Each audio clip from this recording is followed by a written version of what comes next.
नमस्कार दोस्तों, मैं Yogesh Prajapati as a assistant loco pilot.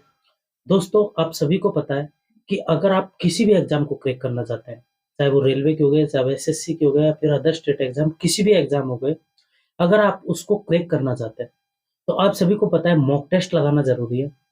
और मॉक टेस्ट लगाने पर मॉक टेस्ट में अगर आपका अच्छा खासा स्कोर आता है, तो आपको उम्मीद हो पाती है कि हाँ, ये एग्जाम मैं क्रैक कर सकता हूँ। ठीक है, मॉक टेस्ट सभी दे लेते हैं, लेकिन मॉक टेस्ट में अपना स्कोर बढ़ाना ये भी एक अहम बात है। तो आज की वीडियो में हम इसी टॉपिक पर बात करने वाले हैं कि मॉक टेस्ट में अपना स्कोर कैसे बढ़ाएँ, ताकि हम किसी भी गवर्नमेंट एग्ज़ाम को क्रैक कर सकें। तो आपसे निवेदन है कि वीडियो को एंड तक ज़रूर देखना। तो चलते हैं दोस्तों, बिना समय गँवाए हुए वीडियो को स्टार्ट करते हैं। हेलो दोस्तों, मैं Yogesh Prajapati railway study with Yogesh में आपका स्वागत है।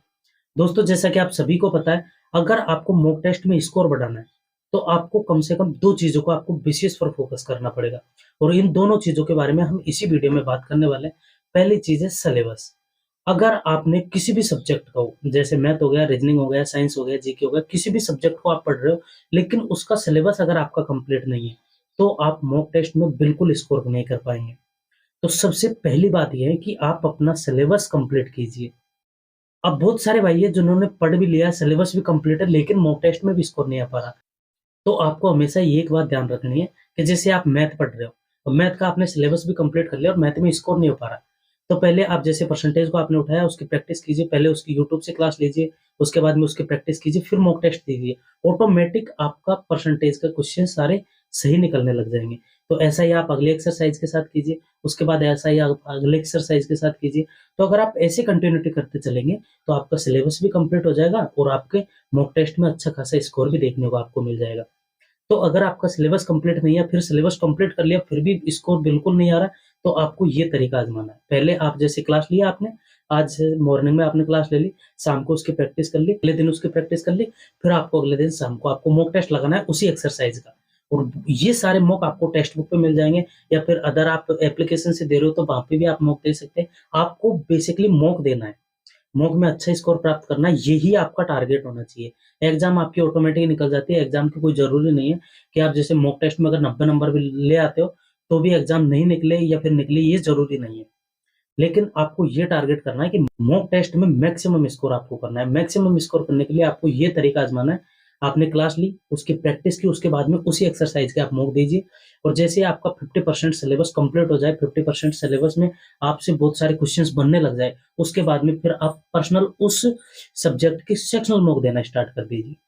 तभी आप अपना मॉक में मैक्सिमम स्कोर कर सकते हैं। और उसके बाद में हम चलते हैं दूसरे टॉपिक पे। अगर आपका जैसे सिलेबस भी कंप्लीट है, आपसे क्वेश्चंस भी बन पा रहे हैं, लेकिन फिर भी मॉक में स्कोर नहीं हो पा रहा है। बहुत सारे भाई हैं जिनकी परेशानी है कि जैसे मैं परसेंटेज निकालने बैठता हूँ तो मुझसे आती है, प्रॉफिट लॉस भी आती है, सिंपल इंटरेस्ट भी आता है, कंपाउंड इंटरेस्ट भी आता है, लेकिन मॉक टेस्ट में कम स्कोर होता है।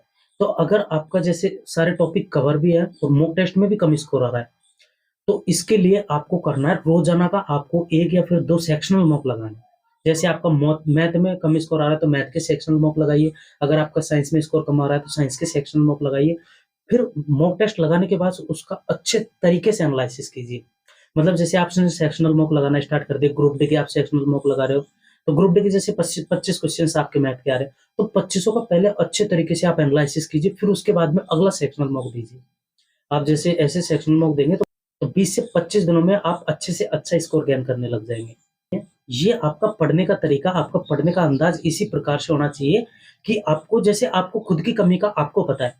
अब जैसे मैं मैथ के ऊपर सारे एग्ज़ाम्पल बता रहा हूँ, अगर आपके साइंस के साथ है, तो साइंस में भी आप ऐसा ही कीजिए। जैसे अगर आपने साइंस को पढ़ भी रखा है और उसके बाद भी फिर भी स्कोर कम आ रहा है, तो आप सेक्शनल मॉक लगाना स्टार्ट कर दीजिए। जब तक आप सेक्शनल मॉक नहीं देंगे, आप स्कोर अपना इंक्रीज़ नहीं कर सकते।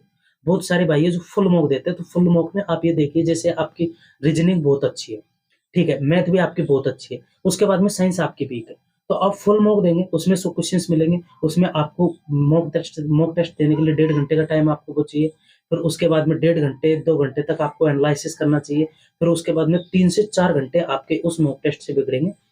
तो आप जैसे अगर आपकी साइंस ज़्यादा वीक है, तो साइंस के सेक्शनल मॉक दीजिए। आप 25 क्वेश्चन है, 15 मिनट, 20 मिनट में आप मॉक टेस्ट दे सकते हैं। उसके बाद में 1 घंटे तक उसका अच्छे तरीके से एनालिसिस कीजिए, तो 1.5 घंटे में आप साइंस को बेहतरीन तरीके से आपने जैसे 25 क्वेश्चन आज पढ़े, 25 क्वेश्चन आप कल पढ़ेंगे, 25 क्वेश्चन अगले दिन पढ़ेंगे। ऐसे-ऐसे करते हैं, आप जैसे 100 क्वेश्चंस पढ़े ना, तो आपके कम से कम 500 क्वेश्चंस कवर अप हो पाएंगे, क्योंकि उसके नीचे डिटेल होती है, उसमें बहुत सारे क्वेश्चन छुपे हुए होते हैं। तो आपको इसी प्रकार से पढ़ना है। आप मैथ वीक है तो मैथ को भी इसी प्रकार से लेकर चलना है, साइंस वीक है तो साइंस को भी इसी प्रकार से लेकर चलना है, रीजनिंग वीक है तो रीजनिंग को इसी प्रकार से लेकर चलना है। तो उम्मीद करता हूँ दोस्तों आपको वीडियो पसंद आया होगा। वीडियो पसंद है तो लाइक जरूर कर देना, चैनल पर नहीं तो सब्सक्राइब कर लेना। मिलते हैं नेक्स्ट वीडियो में किसी न किसी टॉपिक पर। इतने के लिए बाय बाय, टेक केयर, जय हिंद।